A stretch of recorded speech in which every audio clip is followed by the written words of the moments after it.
Halo semuanya, selamat datang di channel Naps Dias.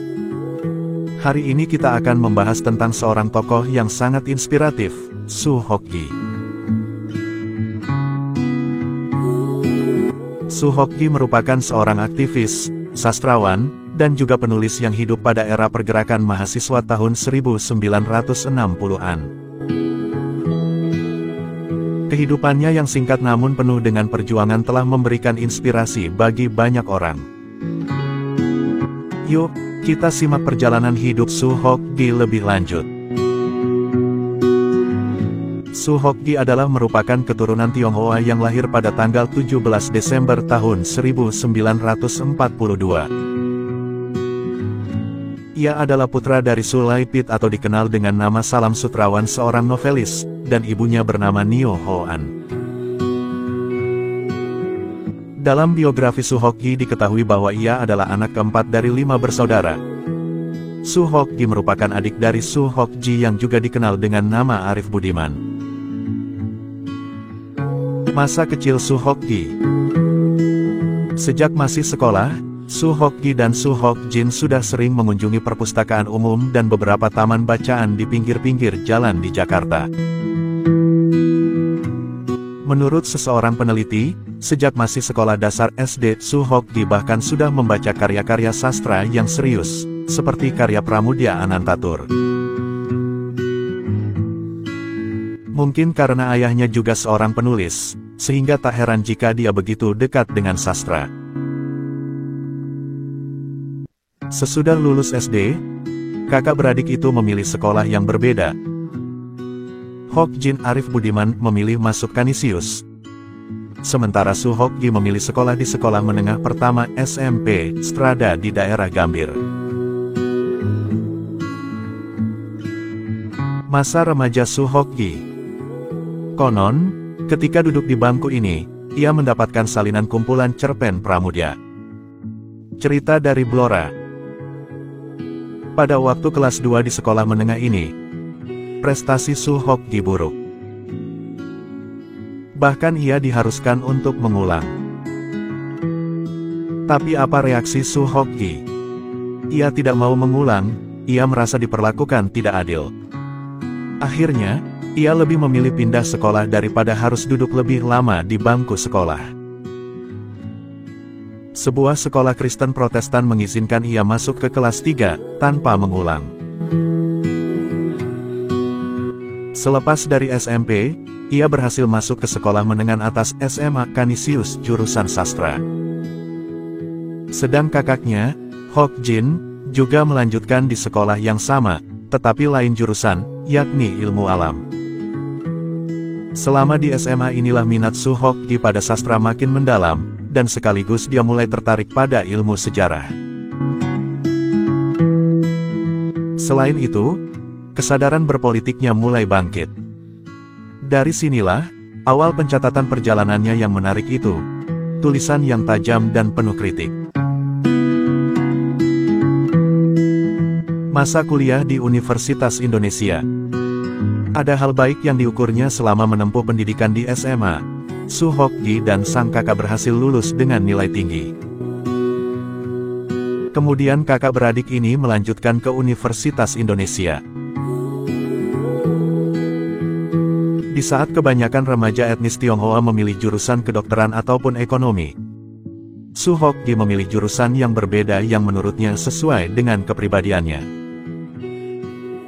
Soo Hok-gi memilih ke Fakultas Sastra jurusan Sejarah, sedangkan Hok-jin masuk ke Fakultas Psikologi. Di masa kuliah inilah Gi menjadi aktivis kemahasiswaan. Di bangku perkuliahan sosok Gi memulai pertarungannya di kalangan akademis. Karena pada masa itu universitas menjadi ajang pertarungan para intelektual antara pendukung Soekarno dan kalangan penentang Soekarno. Tetapi walau begitu Soo Hok-gi tercatat tidak pernah masuk ke dalam suatu organisasi tertentu. Soo Hok-gi memilih sebagai pihak yang tidak terikat dengan berbagai organisasi. Dia lebih mementingkan untuk mengembangkan pemikirannya dan melihat kondisi-kondisi sosial yang terjadi dari pandangan pribadinya. Di jenjang kuliah ini juga Su Hokgi mulai menggeluti dan menyukai ranah politik di mana pandangannya terhadap politik di Indonesia mulai terbuka lebar. Gi melihat bahwa mahasiswa sebagai kaum intelektual malah menjadi sebuah alat dalam berpolitik dalam kekuasaan demokrasi terpimpin kala itu sehingga melupakan tujuan dari menjadi mahasiswa itu sendiri. Banyak yang meyakini gerakan Gi berpengaruh besar terhadap tumbangnya Soekarno dan termasuk orang pertama yang mengkritik tajam rezim Orde Baru. Hal ini terlihat dari tulisan-tulisannya mengenai pembantaian massal terhadap anggota dan simpatisan PKI pasca G30 SPKI pecah. Ia menulis artikel di sekitar peristiwa pembunuhan besar-besaran di Pulau Bali, yang kemudian diterbitkan oleh mahasiswa Indonesia Jawa Barat pada bulan Desember tahun 1967. Dalam pemikiran Su Hokgi, ia mengkritisi cara-cara pemerintah Orde Baru yang menindak anggota dan simpatisan PKI dengan cara-cara di luar kemanusiaan.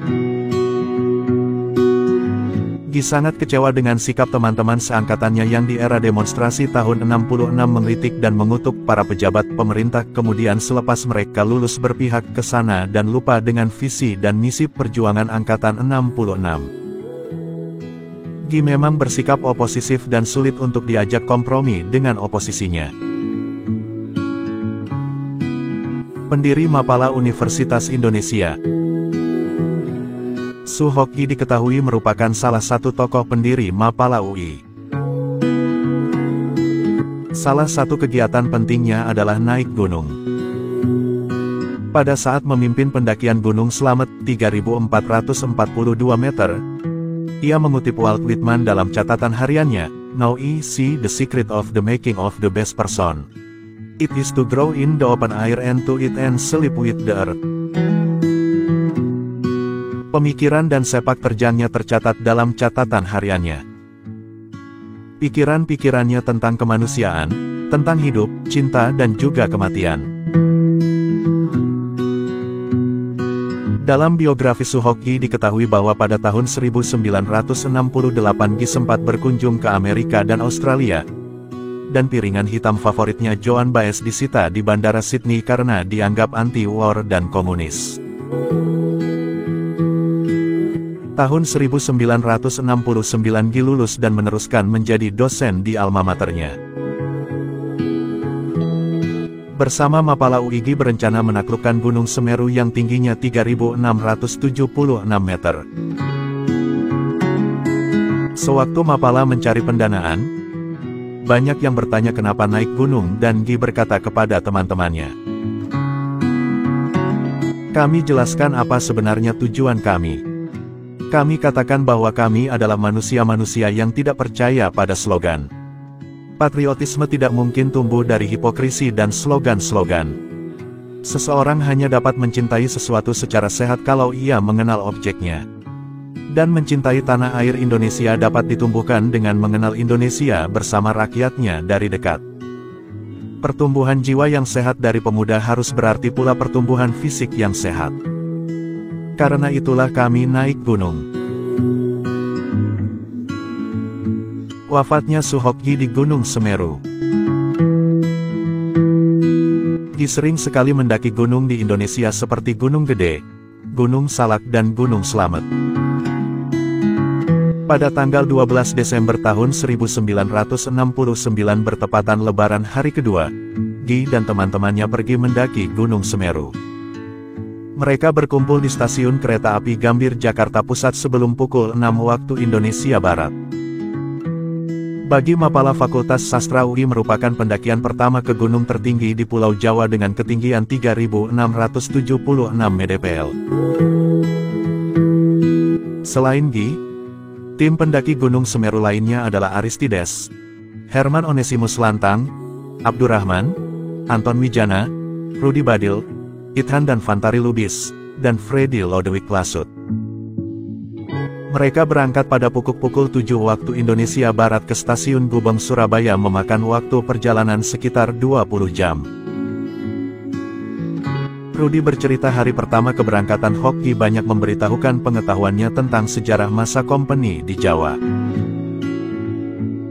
Pada saat mendaki mereka membawa buku kecil tentang panduan pendaki Gunung Semeru.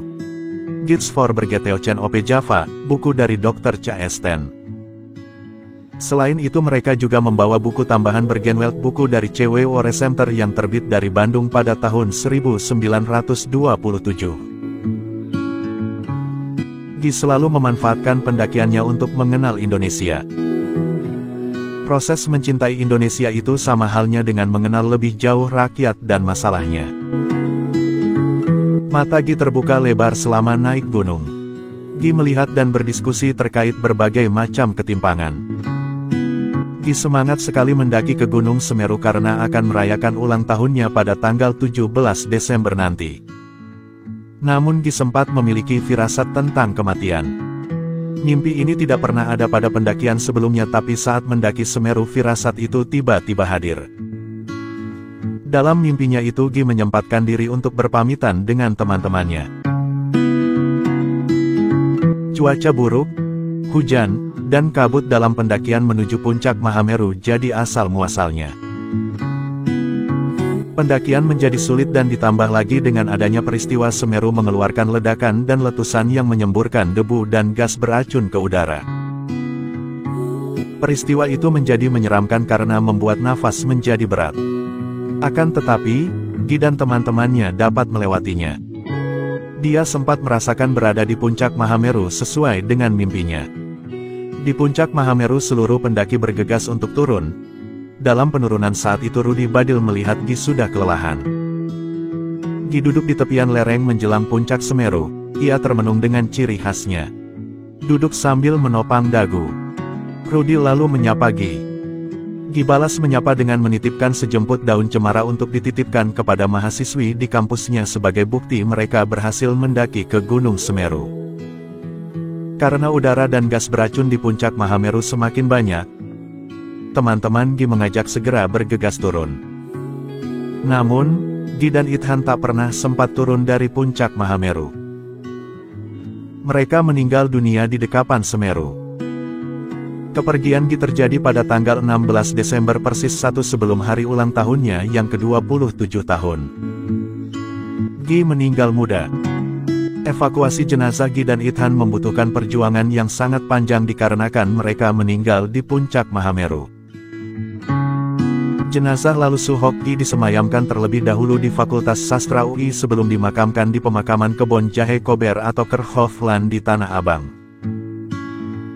Tempat pemakaman tertua itu kini beralih fungsi menjadi museum taman prasasti dan banyak dikunjungi oleh pecinta alam dan para pendaki. Kata bijak dalam catatan Suhok Guy. Seorang filsuf Yunani pernah menulis nasib terbaik adalah tidak dilahirkan, yang kedua dilahirkan tapi mati muda, dan yang tersial adalah umur tua. Rasa-rasanya memang begitu. Bahagialah mereka yang mati muda. Kehidupan sekarang benar-benar membosankan saya. Saya merasa seperti monyet tua yang dikurung di kebun binatang dan tidak punya kerja lagi.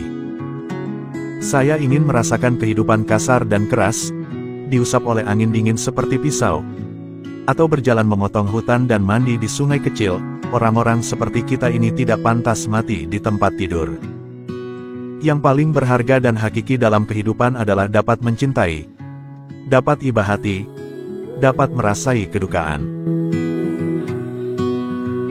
Itulah perjalanan hidup Suhok Guy, seorang tokoh inspiratif yang selalu memperjuangkan kebenaran dan keadilan. Meskipun hidupnya singkat, namun Suhok Guy telah memberikan pengaruh besar bagi pergerakan mahasiswa dan masyarakat Indonesia pada umumnya. Kita harus mengambil pelajaran dari perjuangannya dan terus memperjuangkan kebenaran dan keadilan di tengah-tengah masyarakat.